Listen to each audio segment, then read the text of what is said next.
goes through support directly the private sector, particularly two flagship interventions, one funded by the government of Italy that actually was made possible an event like this one to the productive sector development program that enabled the network of enterprise development units hosted by the Somali Chamber of Commerce, together with the assistance of a line of credit that we operate with IBS Bank.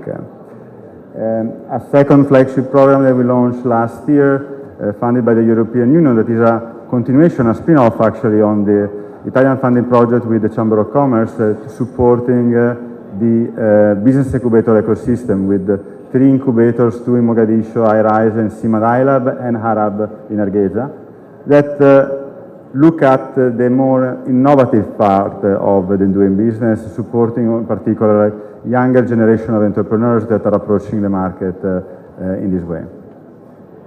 Thirdly, is everything to do about skills development. So if in one part we support the government in understanding what are the priorities, on the second component we support this priority to deliver a service, the third one instead looks at, in a way, supporting this service to actually have relevance in the market, to understand how, what type of assistance is required in order to be able to slowly having the private sector understanding that they may need a business plan to receive a loan, so they may need adequate expertise in their enterprises to compete, whether domestically or internationally.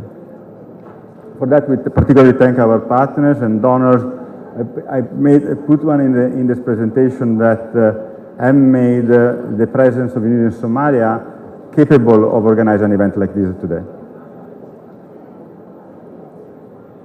As I already mentioned partially in the presentation slide before, but these are some flagship initiatives in the area of supporting the government priority, private sector, as I mentioned, supporting enterprise development units, or the business incubator ecosystem, the component of access to finance without a line of credit, and finally some more innovative intervention like the one that was actually mentioned couple of times already during the intervention this morning with the partnership with Galoga and Case New Holland. That was a private sector-led initiative that evolved into Case New Holland Galoga Academy for supporting TVET initiative in the agro-mechanization sector.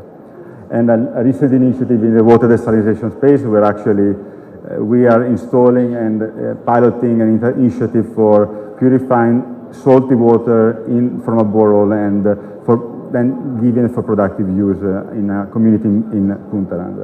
This is actually, the plan is to use European technology, particularly probably Italian technology, that then will be applied for producing this desalinized and pure water that then will be utilized for productive use. The job of UNIDO here is piloting the technology as well as incubating the business enterprise that will be a blend between private sector and private sector to operate and sustaining the operation beyond the duration of the UNIDO presence in the project. I mentioned before, my presentation today actually wanted to launch give an understanding of a study that UNIDO undertook with the Minister of Commerce and Industry between 2021 and 2022 in mapping opportunities for the development of special economic zones.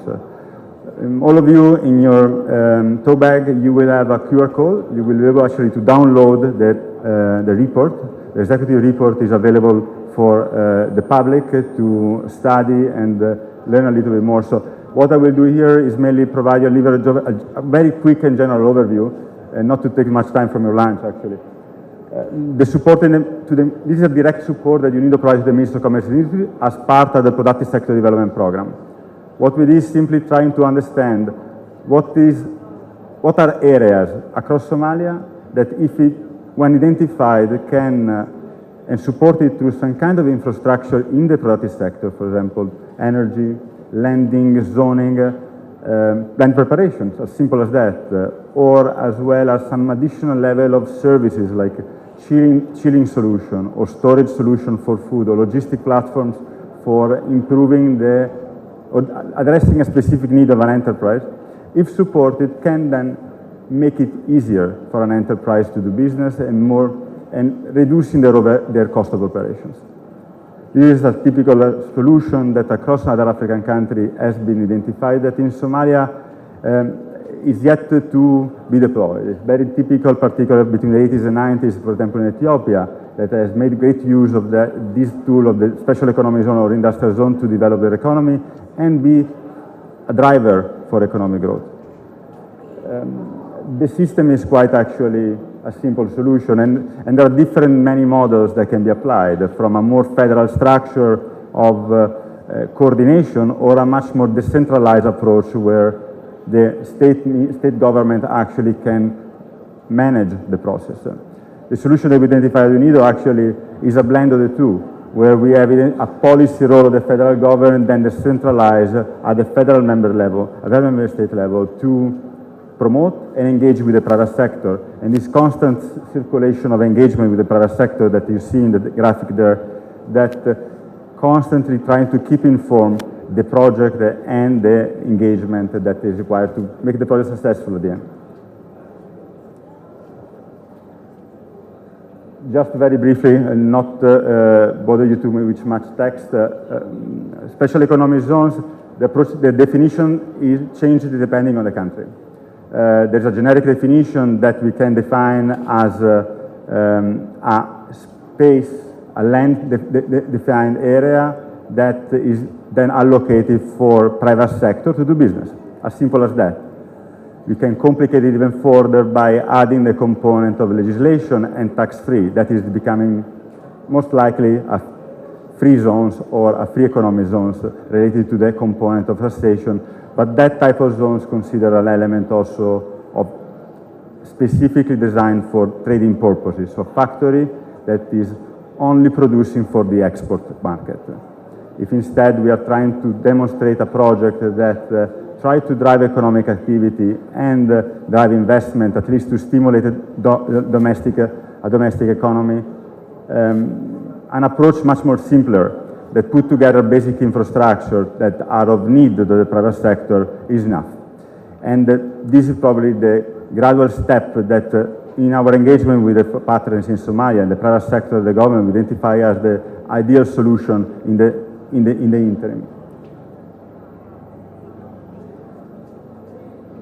In our approach, in new study, we actually had look exactly at locations that are already existing based on the current economic activity.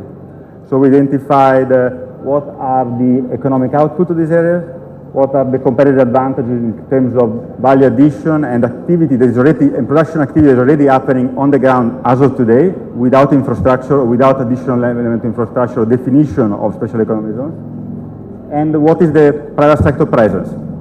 Also understanding what are the economic activity already happening. So we did a basic analysis of what is happening already today and what could happen if investment is generated, if investment is taking place in a specific location. And let's leave the helicopter alone. Let's see if the helicopter leaves us a moment because the ground shakes. What happens if additional investment are triggered to the economy that is already existing? So without considering additional investment from overseas, or without considering additional special ad hoc technical assistance, but just looking at the situation today. And some quite interesting dynamics and is already in place, particularly this economic corridor, for example, that goes from Mogadishu to Badar to Belatwen and towards the border, or from Bosaso, Garowe, again, towards the border with Ethiopia. The so-called economic corridor, or more commonly, trade routes. Economic is a more modern definition of naming something that already existed as a simple trade route. Around this trade route, there is some economic activity, some economic hub that is already taking place that eventually requires support. The prioritization then at this point is what actually we did with this study. And this is an example of opportunities that were identified. Of course, the study will contain more details. I'm trying to give you an overarching vision of what you will be able to see from the report that all of you can download from the QR code in your bike. These are the selection actually of 9 special economy zones that were identified. In the study, we actually went a little bit more into details, identifying additional 3 of them within those 9 that are a little bit the low-hanging fruit, with some level of investment spanning between $5 million actually to $12 million of infrastructure that, if supported, can generate enough level of productivity for, on average, between 50 to 60 SMEs per industrial zones or per special economy zones.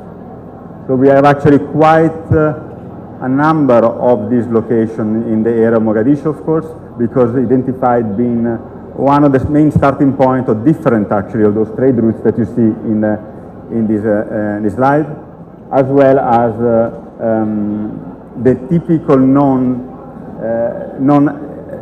non-location like Belatuen, Baidoa, or Bosaso, or Garoe, that are already at some degree considered economic hub for the common knowledge in Somalia, but can actually become even more important if consideration of these kinds are undertaken.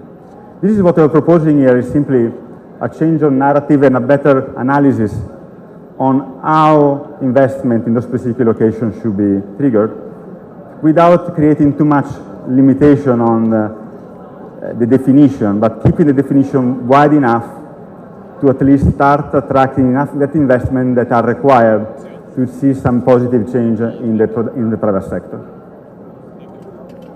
And this is what I was trying to explain in a simple map. From Mogadishu all the way to the border with Dolo, passing through Baidoa. This is one of the trade routes that actually that we have analyzed in this report, where one special economic zone is considered being developed in Baidoa. This is actually the easiest one to develop, because we are talking about a simply agro-processing and logistic hub that would, in a way, provide a service that is identified as lacking in economic activity in Baidoa, specifically related to chilling and cooling or storage of agro-food commodities that are widely produced in the area around Baidoa, between Southwest State and the border with Shabelle, and towards then the border with Ethiopia. And in this particular location, actually, the official industrial zone in Mogadishu actually is considered a food processing also in Mogadishu, and another cross-border logistics at the border with Dolo, on top of the location in Baidoa that the study will be able to give you a little bit more information about.